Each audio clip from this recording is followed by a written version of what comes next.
Welcome and thanks for listening. This is Voices Amped. I'm Ellie Clark. And I'm Vanessa Becker-Weig, and we are your hosts. So today, the leaders of Bodies Amped share about the process of the project. Who are the leaders? Shamara Julquachi, Vanessa Becker-Weig, and myself, Ellie Clark. Our performance will be May 14th, Saturday, May 14th at 6:30 p.m. at the Downtown Arts Center. It is pay what you can. All proceeds will benefit Future Bodies Amped programming. It's at the Pam Miller Downtown Arts Center, and it's going to be done with our Activate Shorts Festival, which Vanessa is leading with the Activate artists, young artists. And they will be doing their Shorts Festival on Friday and Sunday. So we hope you will join us for the whole weekend. Yes, please. We have come to the end of our workshops and intensives with the women of Bodies Amped. We are in the process of compiling vignettes and stories and dances. So we know what all those final pieces are, and now we're just composing them into some sort of documentation. I hate to call it a documentary because that would maybe insult people who have been doing that their whole lives. Yes. We documented our process. Documentarians. And we're doing the best we can because this project was supposed to be live in Lexington, Kentucky. And it turned out with COVID that we had to shift to the virtual realm, which was incredible, right? Because it gave us the opportunity to work with, where are we? Where do we all come from? Kentucky, Illinois, Michigan, California, Florida, Georgia, lots of folks. So what was the process? Talk about it from your all's point of view. I think it was a lot of confronting what we had told ourselves our bodies couldn't do. What they're not supposed to do, what they can no longer do, what's appropriate for it to do, what's not appropriate for it to do, how people read our bodies, right? And contending with that, whatever script might have been in our head about what other people might be saying or where we might have started to take it on and tell ourselves those things. I think that's what we were contending with, and like trying to let all of that go and find out and go back to what we enjoyed about our bodies, what we missed about our bodies, what we kind of put away and didn't think about anymore, like couldn't find maybe what we used to enjoy about it, and then kind of started to get back there and fall in love with it in different ways. And so when I saw like the final poster in the stills, I was like, ooh, this is so telling about people's poses, about like what you caught, what was caught in those moments, because that was not there, I think, at the start. Right. Yeah. A lot of vulnerable, like arms up, full shape, belly showing, like open. There was no hiding or collapsing in those images. Yeah, that's really interesting. I didn't think about that. I really love that.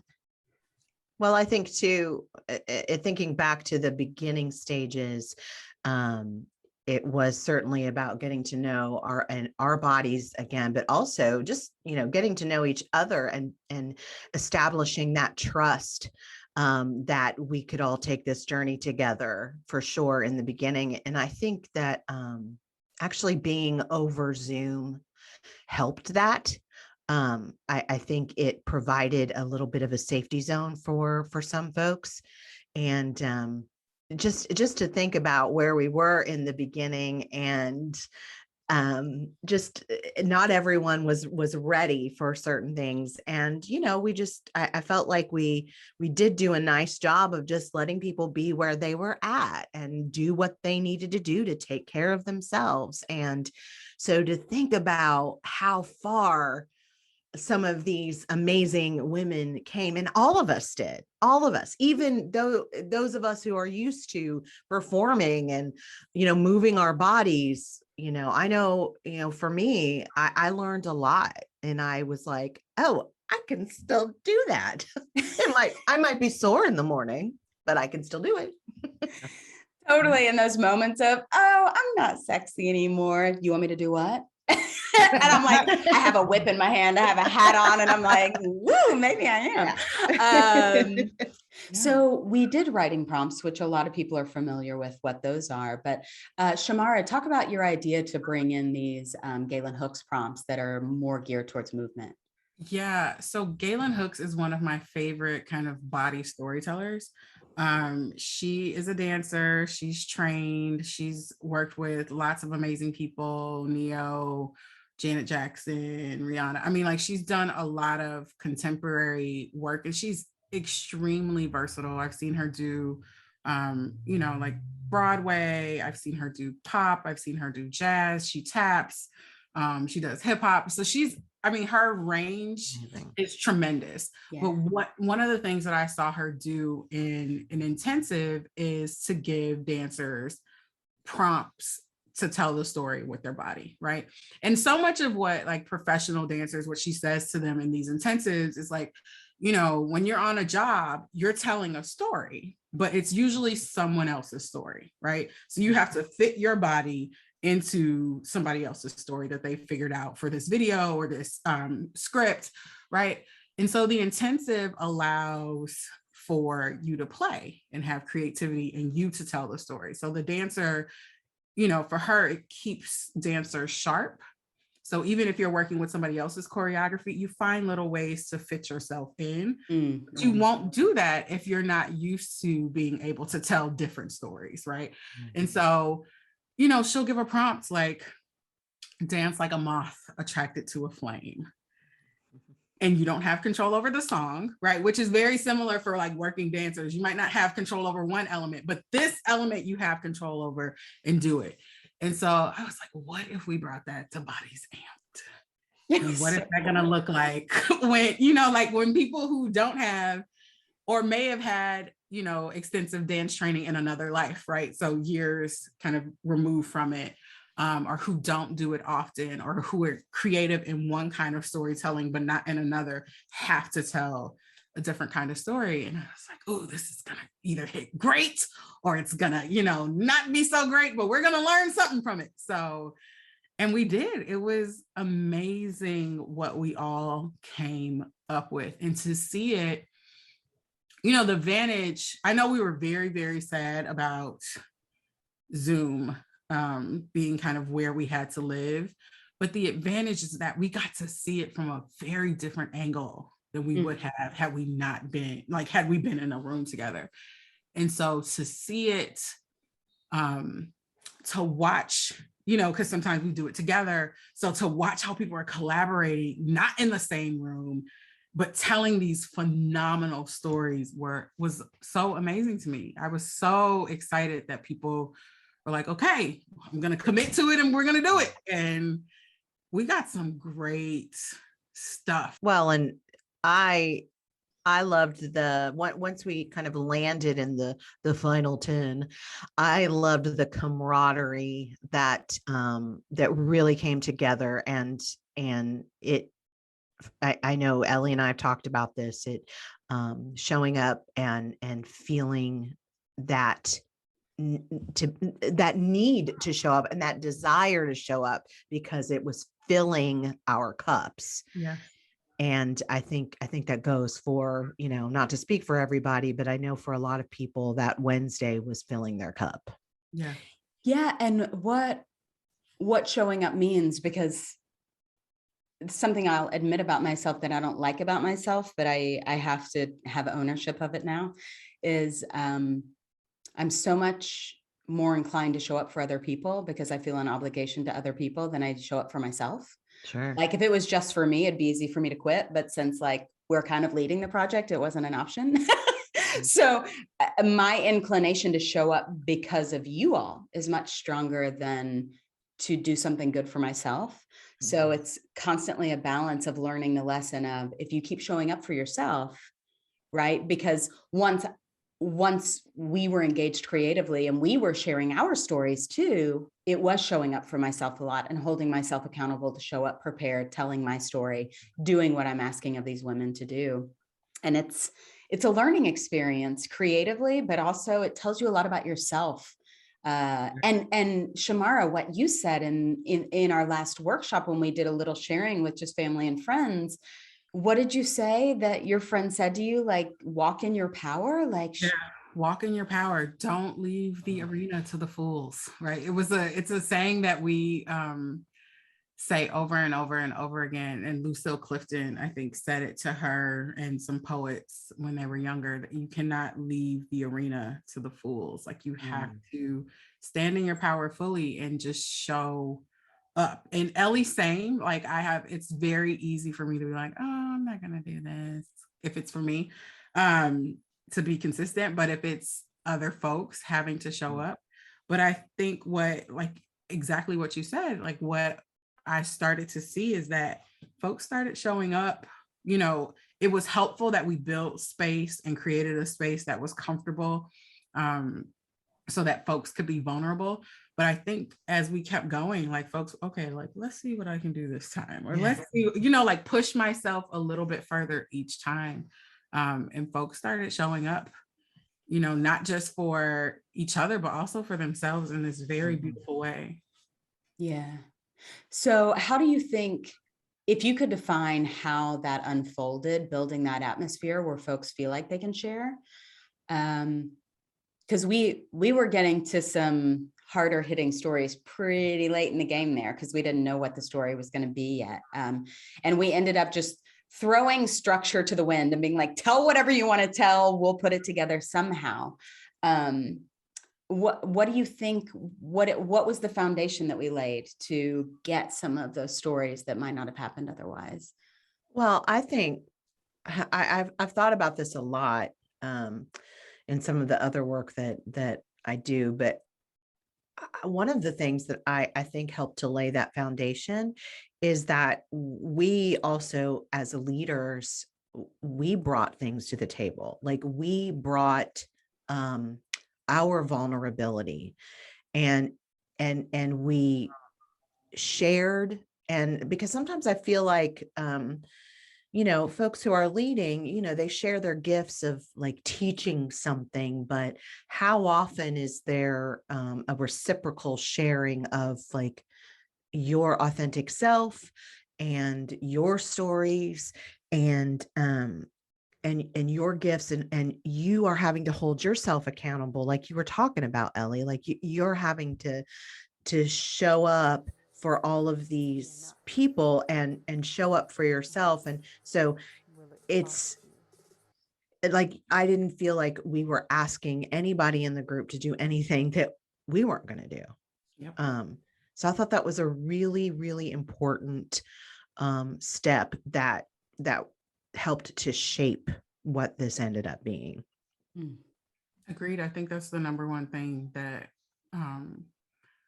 was so important, is that we were doing what we asked people to do. Like, we weren't asking folks to put themselves on the line and then not put ourselves on the line, to not tell our story.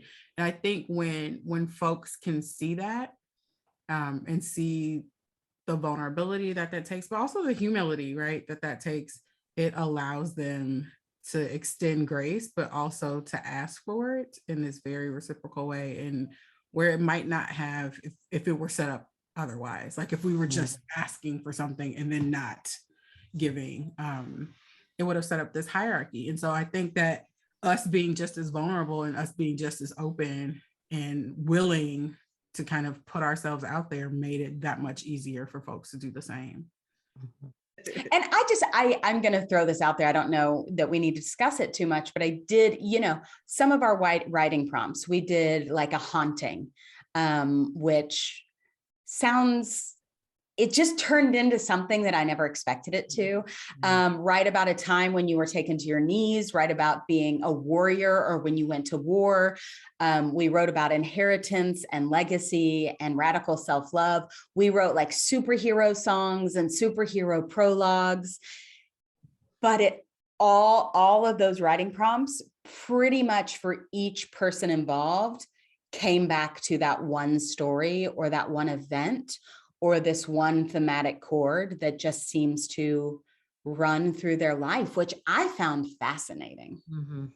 I do in part research, like narrative research on the stories that people tell about their lives. And so when I do life history interviews, whenever you ask people about their lives, it's going to come back. And just without a doubt, it will come back to a couple of stories that people tell over and over and over again. And these are the things that we're constantly processing, constantly thinking about, or haven't let go of, or like whatever it is, psychologically, like what a therapist would say, like it's because it's very deeply rooted within us. And so I think those things showed up, right? Those things that people are still trying to figure out, still has so much impact. For me, it's my parents. I am an only child, who did not have children, who does not want to have children, who will not have children. And, I come from two people who are one of 11 and one of 19. Right. And so for me, right. 19. What? 19. And so for me, so much of like who I am is connected to how my relationship with them. I'm people in my family, especially because it's so large, will say like, oh, you're the only child. Like, don't you want to give your parents grandkids? And I'm like, hell no, I barely survived. So why would I do that to my children? But like they take up a lot of space, and my parents, God love them, and they know this. So if they hear it, they were not ready to be parents. And so I felt like I spent a lot of time parenting them, which is why I don't want to be a parent. But when I went to like legacy and inheritance, I'm like, right, these are the things that I inherited from them. Mm-hmm. And so I tell that story. And then my haunting story was very much like me not feeling like enough. And so these are those two stories are kind of where I bounce back and forth between like trying to process, like where, in the moments where I'm anxious or nervous or feeling not enough for all of the reasons, like for being a woman, for being Black, for being queer, for being fat, like all of those things. So that's like what I'm haunted by. And then, these two nuts who raised me are the two things that sandwich me in. And so I think we got a little bit of everybody's things, right? Their stories that they constantly are kind of figuring out. We had a lot of us dealing with parents. Yeah. And interesting that thematic chords are often the same. They're very universal in a lot of ways, but helping people process and understand how unique their expression of how that has manifested in their lives is really interesting. Yeah. And so getting them out of like pedestrian ways of telling that story, which would be like maybe how we talk to a therapist, Right. and get it into something creative that like makes you feel like you fully express what it feels inside of you in your body, not just words to articulate what it is, but what does it look like? What does it feel like is so freeing in a lot of ways. Yeah. Very dynamic storytelling. This is why, y'all are some of my favorite creatives to work with, because this is what it is right, like very dynamic ways to tell very universal stories, right? Which if they were told in a different way could be kind of very mundane, but let's use everything to color and create. So movement, spoken words, like theater, like use all of the words and the ways to tell a story. Yeah. And I think everybody rose to the challenge on this one. Everybody. I just want to say that this has been one of the most rewarding things that has happened over the past year, in every way, in personal ways, in like relationship ways and connection, and facing some of my demons that I was like, oh, that's still there. Oh, oh, let's work through that. So I I want to keep doing it. Like it's got to keep going. So I hope that our listeners will join us, because round 2, we are going to make it happen for sure. Yes, gift yourself community. Like if I could tell anybody, kind of say anything, like last thoughts before folks see it, is that I felt like I gave myself a community of creatives, like to be in community with other creatives in a way that I would not have done or sought out otherwise if I weren't doing this process. And then I needed that so much. Like the grief for me was palpable during this time. And so I think that helped me process and y'all know, a close friend of mine passed away. And so that helped me process that in a way that I would never have done had I not been in community with y'all. So give for folks that are wondering how that they can be a part, be on the lookout, and gift yourself the opportunity to be in community and to really stretch yourself, and reintroduce yourself to your creative side. You might find some new stuff in there.